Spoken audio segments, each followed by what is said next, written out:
Well, it has certainly been a while since I was here the last time. It has been actually so long that I've started to miss this place. But now is no time to rest. Let's catch up with what has happened and let's get back to work immediately.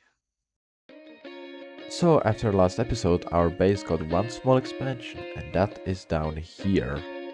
This is our basement, and these are 3 blast furnaces that were making me steel, but now they ran out of fuel and also iron.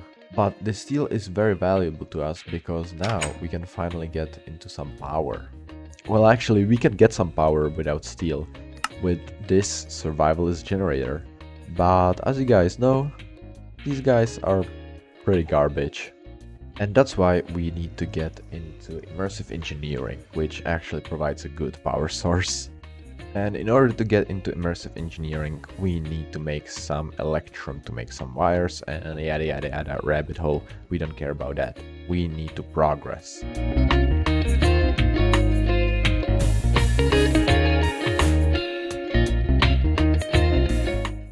Our real goal is to get the war wheel right now. And for that, you need an iron shaft from Industrial Craft 2. How do you make that? Well, in a metal former. So that's what we are going to work towards today. In front of me there is currently a rabbit hole, and you might be confused because most of these things are pretty simple. This is just some copper and iron, some bronze, some rubber, copper, iron, redstone. But then we come to the basic machine casing, because this needs an iron chipset. Now, what does the iron chipset need? Well, it needs an assembly table and a lot of RF. Yep, I remember this from my original playthrough. This was a lot of pain.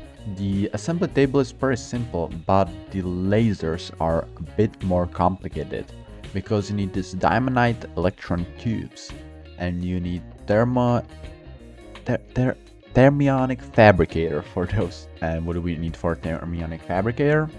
Actually, not that much, just some gold and bronze. So let's get to it.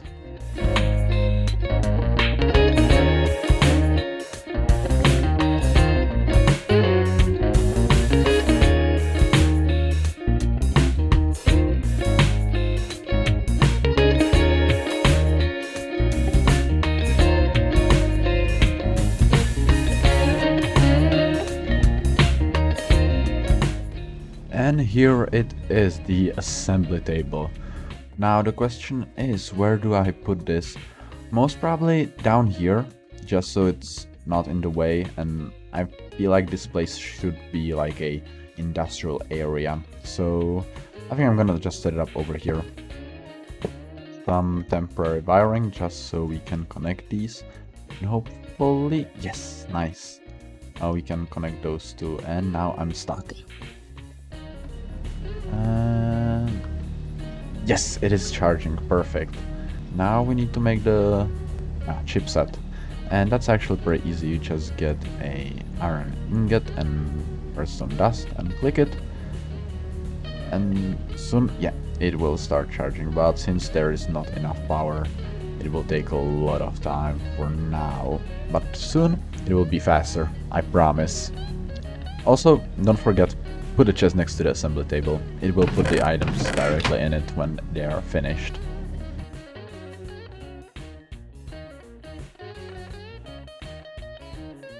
The chipset is ready, and now we can get to work on the metal former, which shouldn't be that hard.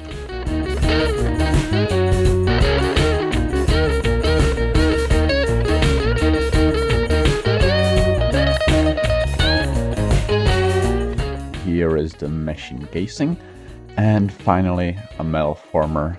Now I will actually save resources because I don't have to craft these hammers and cutters. And I also think it's better yield, so that's nice. Right, and for now I guess I'll place it just over here. Now I need some wires. Now I just need to connect it and make a shaft. What regime was that on? Extruding. Oh, it's extruding. Okay. Work, my child, or machine. Perfect. Now let's get to the good stuff. Now the war wheel itself is very simple. You just need 8 of these war mill fragments and combine them together and boom, there's the war wheel. The more complicated part of this recipe is the kinetic dynamo, which I cannot craft because the items have NBT data. Glad to see that this bug was around even back then. But yeah, here it is. And now the war cult quest is completed and we have an actual stable power source that doesn't consume coke. Now, we all know how this dynamo works, but we all know that I'm not just gonna slap it down somewhere, because we need a structure or at least some kind of decoration for it. And I'm thinking that over here will be a good place. Maybe over there. Decisions that are absolutely pointless.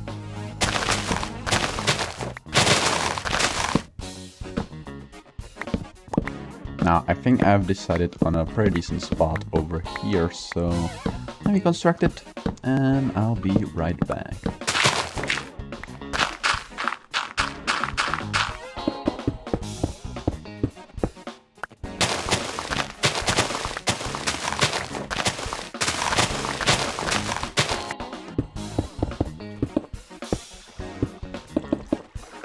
Well, I guess it's now ready to be turned on. Now that our war wheel is set up, we just need to take its power, or the power that it is generating, and store it somewhere.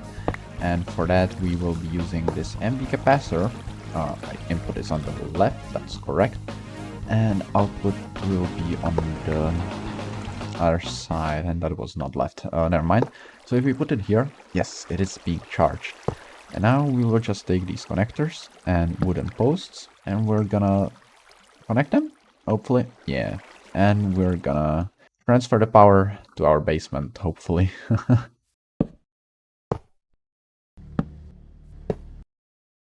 I'm sorry, generator, but we no longer need you.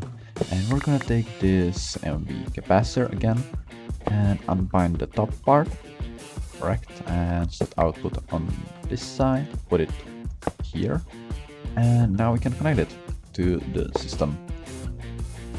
And on the outside we just need to put a connector here and wire these together. Wonderful, now we're getting lots of power. Well, not a lot, but more than before. I will still have to work on this because I'm not sure about the water stream.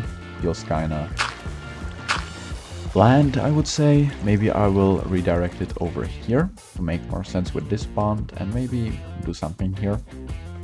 But yeah, that's for future discussion. I'm just happy that this works and that I'm getting a better power source than before. Having constant source of power is very good for us because now we have a lot of power that we can use for technology.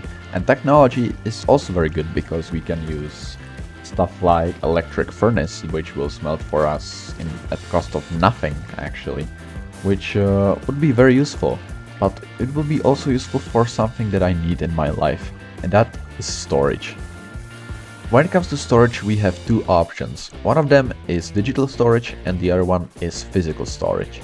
We will have to go with the physical one because digital storage like Applied Energistics is far away because it's very expensive.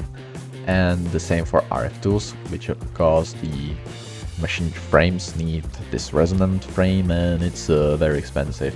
On the other hand, physical storage is very cheap because you can make drawers easily, and also the drawer controller is very cheap because you only need one diamond and some RF, which we have infinite now. Or you can go with iron chests or Yaba barrels. But physical storage is very annoying because you have to go through all of these containers if you want to find something you want.